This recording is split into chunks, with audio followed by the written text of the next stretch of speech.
talk to me about your experience with bullying from when you were a teenager. Yeah, gladly.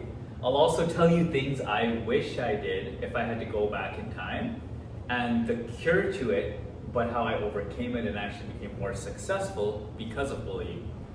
So my whole life, I've been blessed with pretty good social skills. Not great in terms of focusing or academic stuff, but socially I've always been decently confident. So what that means is I can go into a room where I don't know anyone, get a pretty good vibe going, be friendly, make connections, and leave. I don't really have a problem in terms of awkwardness. However, when I was 14, right around the time I met you, a lot of my friends at school, quote unquote friends, turned on me. So this was really interesting. I didn't know the trigger. We were buddies for about 2 to 3 years. Then nothing was off, everything was pretty cool. However, I could see the reason for myself being a target, and I think a lot of viewers have been in the situation where it's just getting ripped on to the point where you decide, do I stick with these cats or do I leave and forge my own path? And I actually did leave to forge my own path, to make new friends, make new connections, but it did take a while. So here's what I've learned. I'll tell you some background about it. So I think it was grade 9, midway through grade 9.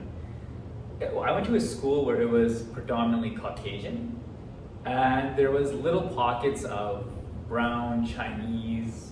I don't remember any black guys in the school, but everyone got along in terms of just being friends, hi, hello, how are you? There wasn't really any beefs. So I was friends with these 2 guys who were also from Pakistan, but they were pretty cool with the in crowd. They were brown by skin tone, but they could jive with the white people. And they started ripping on me. They were the ones that actually orchestrated the whole making fun of me, just jokes, sneak disses, whatever. And looking back at it, I was a pudgy dude. I had funny glasses, dressed horribly. And the biggest thing which gave them the authority that they thought they had on me was my shape. These 2 guys were big into sports and they played competitively, so they had that lean, muscular, basketball-like physique. I didn't play too many sports competitively. I shot hoops here and there, but I like to eat carbs. And a lot of carbs. Don't we all? Don't we all, right? But I did gain a lot of weight looking back at it, maybe 20 pounds in a year or so, or over the summer, which is probably what triggered it. Obviously, they had insecurities, they had a lot of issues in their homes, which we'll get to later. But I didn't respect myself. I ate like shit. Coke, candy, chocolate. But it's enjoying an indulgence, not respecting. It wasn't because at that age, that was just. It's nice to have something in, but you don't know, right? Like you were just being you. I was being me, but it wasn't really me because I wanted better. Mm-hmm. In that phase of my life, I wasn't doing well academically. I didn't look good, but I wanted better. I didn't like getting 60s on tests. Yeah. I didn't like changing in the locker room and having a big belly. Yeah. Right? So I didn't respect myself to that point. And it got very annoying. These 2 guys, only other guys from Pakistan in the school, just ripping on me, trying to make fun of me. And for a few months, I tried to please them. So I said, oh, well, how about I buy you lunch? How about you guys come over? I used to try to invite them over, kill them with kindness, which doesn't work because they perceive you as a pussy and they keep coming back. Yep. And then I just left, said, you know what, peace out. Started chilling with more white guys who were pretty funny. A lot of those guys went to drugs, but that's a different topic. And I just worked on myself relentlessly, got into good shape, got good marks, progressed to the next point.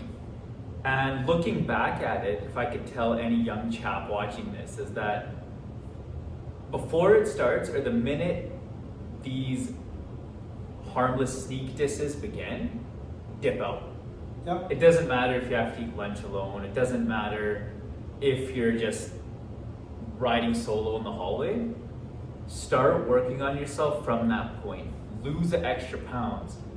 The time you're away from these guys, spend time with your family, spend time reading books. The problem with me is that I didn't meet you at that time, so I was a solo wolf and I didn't know the program. So if I was alone at home, it would just be on Facebook, it would be playing Nintendo Wii, it'd be talking, gossiping with friends. I didn't have a protocol in place, and I sometimes want to punch myself in the head because looking back, the formula is very easy. Yeah. There wasn't any gyms where we lived. The closest was the YMCA, which was like a bus ride away. But I could have just done push-ups in my room, gone to the playground across the street, just did park workouts, get into gradually better shape, start reading books half an hour a night. That would translate to better marks, which would just let these guys fuck off. But now going as to why they were bullies. So the funny thing is that they used to say to me, Aazar, why don't girls like you? And I think to myself, hey, there's nothing wrong with me. I think everyone likes me. And they used to say, oh, you know, we get so much girls, we get all the pussy in the world, you're just this loser. And I looked back and I thought that, you know, these guys weren't fat, but they weren't good looking. The one guy was actually like known as being hideous throughout the school. He was, like white girls used to say, ugly as brown guys can. The other guy blew up very, very quickly. So his prime was actually back then. But you look back at these guys now, they look like shit. They're out of shape, losing hair, and I feel like if it came down to it, I could say, hey, pull up here. Why don't we see who can pull the most girls in a half an hour, whatever, right? But I don't hold that vengeance against them. Looking back, they came from pretty toxic families as well, which got revealed later on. The dad, both of these guys had dads who just did not run good homes.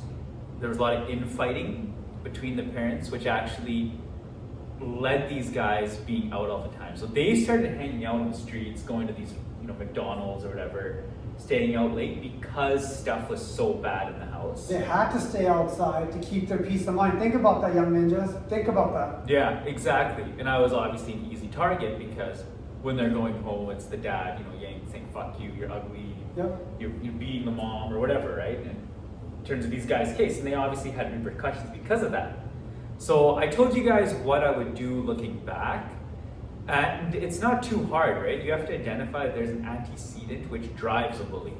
So these guys had insecurity mixed with a crappy home life, which led them to have a hostile attitude, and I was unfortunately the sheep to get picked on.